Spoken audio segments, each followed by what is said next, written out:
circle that's lying together is held up by one thing, and that one thing is the assumption that nobody inside it will ever break. They trust each other, sure, but it's not the kind of trust that comes from love. It's the kind that comes from mutual exposure.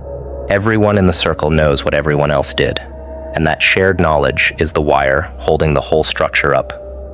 Cut one wire and the rest of it sags.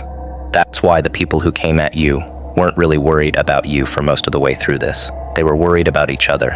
They were watching their own people for the first crack, the first weak smile, the first one to start hedging. You weren't the threat they were monitoring. You were the threat they were standing together against, and standing together was costing them more energy than they wanted to admit. For months, you looked outmatched. You were outmatched on paper. They had the numbers, they had the relationships, they had the head start, and they had a script they'd workshop together in private. You had a notebook, a memory that wouldn't quit, and the specific kind of patience that comes from knowing you don't have any other option. You weren't dramatic about it. You didn't post anything. You didn't go around asking people to pick sides. You just kept showing up to your own life like a person with nothing to hide, because you had nothing to hide, and that small, calm fact started to do work in the background that nobody could see yet. People who weren't sure started to lean towards you, not because you argued well, but because you weren't arguing at all, and the absence of panic in your face was its own kind of testimony. Watch what happens to a coordinated lie when one small detail comes loose. Not the central lie, a small detail at the edge, the date somebody said something. The room a meeting happened in, the order events occurred.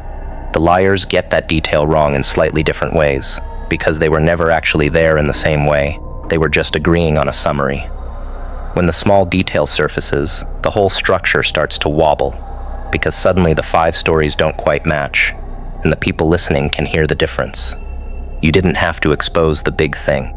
You just had to keep asking calm questions about small things until the small things stopped lining up. That's how circles fall, not in one blow.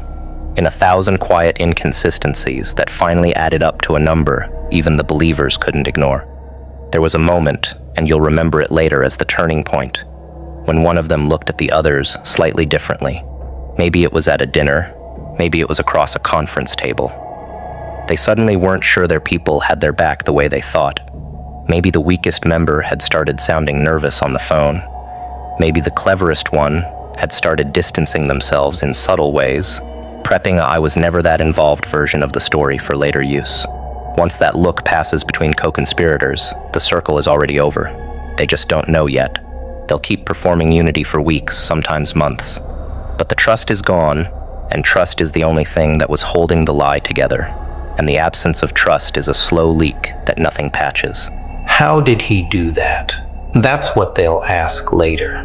Not to you, to each other, in smaller and smaller huddles, with shorter and shorter guest lists. They'll go back through the timeline, trying to figure out where they lost it. They'll blame each other. The one who pushed hardest will get quietly resented by the ones who only went along to be loyal. The one who second-guessed early will get treated as the betrayer, even though they were the only one with a working conscience. They'll burn through their own friendships, looking for the leak that took them down, and the entire time the answer will be sitting somewhere they refuse to look, which is that the leak was the lie itself. Coordinated stories rot from the inside. You didn't expose them.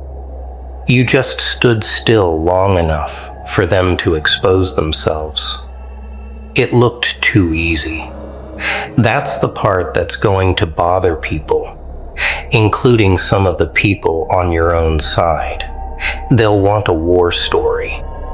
They'll want to hear about the clever maneuver, the genius play, the moment you pulled the rug out. There wasn't one.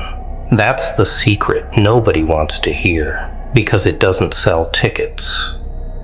You didn't outsmart 5 people. You outweighted them. You let them keep talking when silence would have served them better. You let them keep adding details when fewer details would have held up longer. You let them keep including more people in the lie when a smaller circle would have been harder to crack. They did most of the work themselves.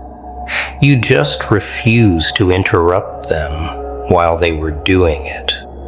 The cleanest revenge is the one that doesn't have your fingerprints on it. People who come after a group with rage tend to lose, because rage gives the group something to point at and unite around. Look at him. Look how unhinged he is. This is why we said what we said. A calm person with a notebook is much harder to organize against. A calm person doesn't give the group an enemy big enough to keep them focused. The group has to start watching itself instead, second-guessing its own members, wondering who's going to break first. You don't have to throw a punch. You just have to be the kind of presence that makes nervous people more nervous. Their nerves do the rest. The group eats itself, and your hands stay clean, and the people watching from a distance only see a structure collapsing on its own weight. Something to keep in mind for the next round, because there's always a next round.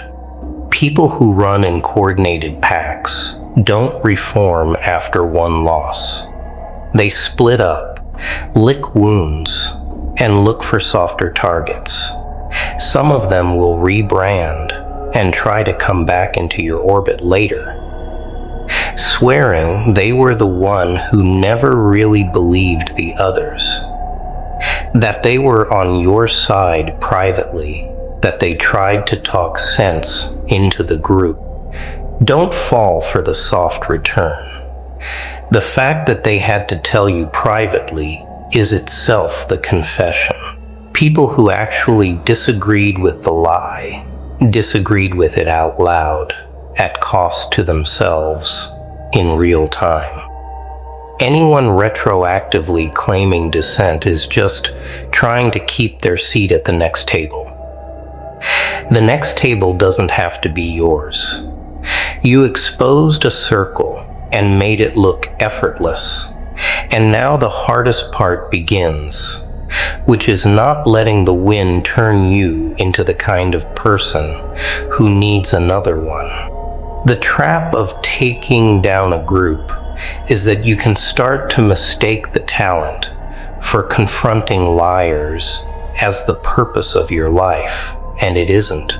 Confronting them was a chapter. The book is longer than the chapter. There are years ahead of you where nobody's plotting against you, and you need to know how to live those years without inventing enemies, just because you've gotten good at handling them. Put the notebook down. Walk back into your actual life. Let the people who tried to destroy you become a story you barely tell because you outgrew it. That's the final thing they'll never understand. You weren't trying to win. You were trying to leave, and now you have.